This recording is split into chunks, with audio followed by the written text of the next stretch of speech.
ont une histoire commune et souvent, ces exercices fréquents sont nécessaires à la bonne interrogation. Nous allons encore concrétiser cette côte. Monsieur le commandant des gardes-côtes. Monsieur le ministre de l'Intérieur, monsieur le commandant des gardes-côtes. Monsieur l'ambassadeur. Capitano, Pilpasostomrebo, Ულითადად მივესალმები ხომალდის ეკიპას. ჩვენ სულ რაღაც 3 დღის წინ უმასპინძლებთ ასევე ამერიკის სამხედრო ხომალდს და დღეს ჩვენთვის განსაკუთრებულად სასიხარულოა, რომ თქვენ იმყოფებით ჩვენს გვერდით. ეს არის ჩრდილოატლანტიკური ალიანსის წევრი სახელმწიფოების კიცე მხარდაჭერა ჩვენი ქვეყნისადმი. და ეს არის კონკრეტული ნაბიჯები, რომელიც ვარშავის ნატოს სამიტის შემდეგ იქნა გადადგმული. ამ სამიტის ფარგლებში გადაწყდა, რომ შავი ზღვის აუზის უსაფრთხოება უფრო გაძლიერებული იყო ჩვენს ნატოს პარტნიორ ქვეყნებთან ერთად.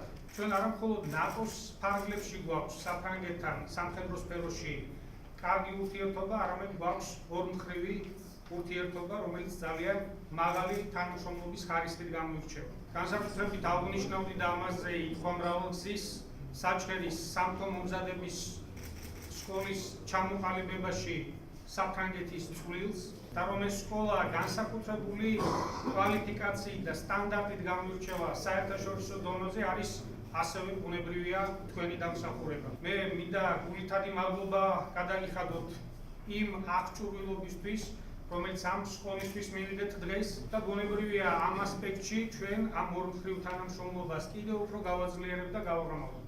ბატონმა ელჩმა ასევე აღნიშნა ჩვენი თანამშრომლობის ერთ-ერთი მნიშვნელოვანი ასპექტი, რომელიც ნატო-საქართველოს არსებითი პაკეტის განხორციელებას უკავშირდება. კერძოდ საქართველოში საჰაერო თავდაცვის სისტემის ჩამოყალიბებაში ჩვენი ორმხრივი თანამშრომლობა იქნება ძალიან სასარგებლო მომავალ წლებში. ჩვენ ველოდებით წლის ბოლოს ექსპერტ საფრანგეთიდან და ამ ორმხრივი თანამშრომლობის ყველაზე კარგი გამოხატულება გახდათ ის, რომ ბატონი თავდაცვის მინისტრი ესტუმრა საქართველოს. ეს იყო დამოუკიდებლობის ისტორიაში პირველი ვიზიტი ასეთი მაღალი რანგის თავდაცვის მინისტრისა საქართველოში, რაც ასევე კიდევ ერთხელ ხაზს უსვამს ჩვენი ორმხრივი თანამშრომლობის მაღალ ხარისხს. ამერიკული სამხედრო ხომალდის შემდეგ უკვე ვსტუმრობთ ფრანგულ სამხედრო ხომალდს, რაც მკაფიო დადასტურება იმისა, რომ ჩრდილოატლანტიკური ალიანსის სახელმწიფოები ხაზს უჭერენ საქართველოს ნატოში ინტეგრაციის პროცესს, რაც ასევე მკაფიო გამოხატულება იმისა, რომ გადაიდგა კონკრეტული ნაბიჯები ვარშავის სამიტში მიღებული გადაწყვეტილებების აღსრულების კუთხით, კერძოდ შავი ზღვის აუზში უსაფრთხოების უზრუნველყოფის თვალსაზრისით. ჩვენ ფრანგულ მხარესთან გვაქვს ასევე ორმხრივი თანამშრომლობის ძალიან კარგი და ეფექტიანი გამოცდილება. წელს ერთად ვზეიმობთ საჩხერის სამთო სკოლის 10 წლის იუბილეს. ასევე იცით, რომ ფრანგებთან ერთად გეგმავთ მნიშვნელოვანი პროექტების განხორციელებას, განსაკუთრებით საჰაერო თავდაცვის სისტემის ჩამოყალიბების თვალსაზრისით, ასე რომ ჩვენი თანამშრომლობა და პარტნიორობა საფრანგეთთან უფრო ღრმავდება. დღევანდელი ღონისძიება კიდევ ერთხელ ხაზს უსვამს საქართველოსა და საფრანგეთს შორის ორმხრივი თანამშრომლობის ძალიან ბევრ ფართო ასპექტს. ჩვენი სამხედრო სფეროში თანამშრომლობა ძალიან მნიშვნელოვანი არის პირველ რიგში იმისათვის, რომ ამით საქართველოს ნატოში ინტეგრაციის გზაზე ბევრად წარმატებული ნაბიჯები იდგმება საფრანგეთის მთავრობის ხელშეწყობით. ჩვენ ასევე ამ ვიზიტს ხაზს უსვამთ მის მნიშვნელობას, რადგანაც იგი მიმართული არის შავი ზღვის უსაფრთხოებისკენ. ვარშავის სამიტზე ჩვენ ვიმსჯელეთ, რომ საქართველოს იქნებოდა ჩართული შავი ზღვის უსაფრთხოების სტრატეგიული დიალოგის ფარგლებში და ეს ამის დასტურია ჩვენი ჩართულობა. ასევე ხაზი მინდა გაუსვა, რომ პირველად განხორციელდა საფრანგეთის თავდაცვის მინისტრის ვიზიტი საქართველოში მიმდინარე წლის სექტემბერში, სადაც ჩვენ შევთანხმდით თავდაცვის სფეროში ურთიერთობების შემდგომ გაღრმავებაზე.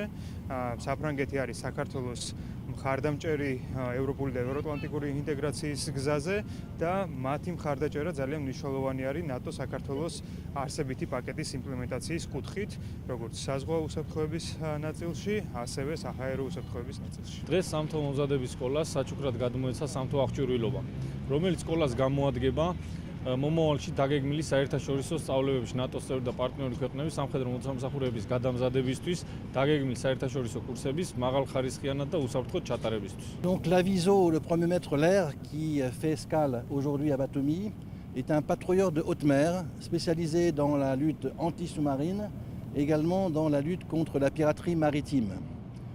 C'est un aviso qui est en mer depuis 1980 et il a eu son heure de gloire lorsqu'il a arraisonné dans le golfe d'Aden 6 pirates qui avaient menacé un cargo qui battait pavillon panaméen. Aujourd'hui, cette visite fait suite à la tradition d'amitié qui existe entre la France et la Géorgie. C'est depuis 1987, date de la reprise de nos escales en Géorgie, le 15e bâtiment de guerre qui fait escale ici. Et dans le cadre des décisions du sommet de l'OTAN de Varsovie, notre ministre a annoncé à votre Premier ministre, lorsqu'il a fait sa visite officielle en septembre dernier, que nous envisageons de conduire 3 escales de navires français en mer Noire par an.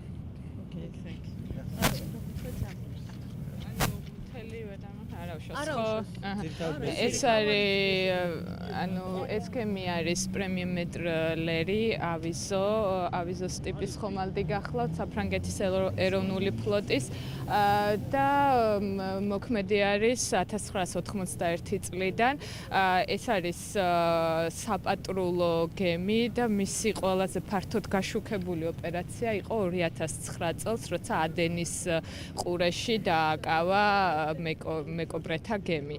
ამ გემის ვიზიტი არის საფრანგეთსა და საქართველოს შორის არსებული თანამშრომლობის ფარგლებში შეიძლება რომ განვიხილოთ, კერძო თავდაცვის სფეროში თანამშრომლობის და საფრანგეთის თავდაცვის მინისტრმა ბატონმა ლედრიანმა მისი ამასწინდელი ვიზიტის დროს შეპირდა ბატონ იზორიას, რომ მინიმუმ 3 ხომალდი მაინც ესტუმრება წლის განმავლობაში საქართველოს. სახელი გვარი გითხარით შევახსენეთ მისი? მისი აღმატებულობა პასკალ მენიე, საფრანგეთის ელჩი საქართველოში.